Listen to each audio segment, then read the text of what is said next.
2 gadu laikā kopš Lielvārdes novadā ir sociālais dienas centrs, klientu skaits tajā dubultojies. Pensionāri, māmiņas ar bērniem un invalīdi centra durvis ver vidēji 50 reižu dienā. To līdzējis projekts, ko apmaksājusi Eiropas nauda, bet administrējusi Valsts reģionālās attīstības aģentūra. Projekta ietvaros tika iegādāts uzstādīts, ka mēs saucam rotaļlaukums veciem cilvēkiem. Viņus arī vada mūsu treneris. Tika iegādāts vibrotrenažieris.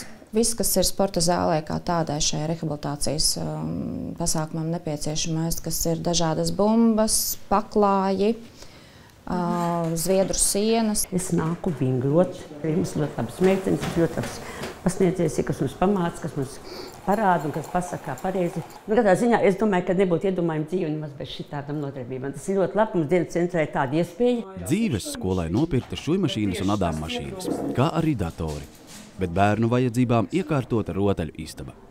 Ieviests arī psihologa pakalpojums.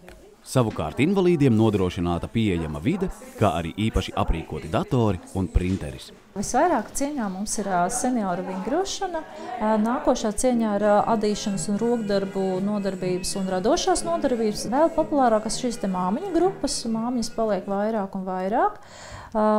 Vēl šīs senioru dējas, un šobrīd jau ir 30 pāri šie dalībnieki. Fantastiski skatoties uz viņām, gribās sevi redzēt vecumdienās. Ja cilvēks atnāk ar smaidu sejā un saka paldies, kas sociālajā darbā ļoti reti. Tā ir galvenā jēga, kāpēc mēs šeit esam un strādājam.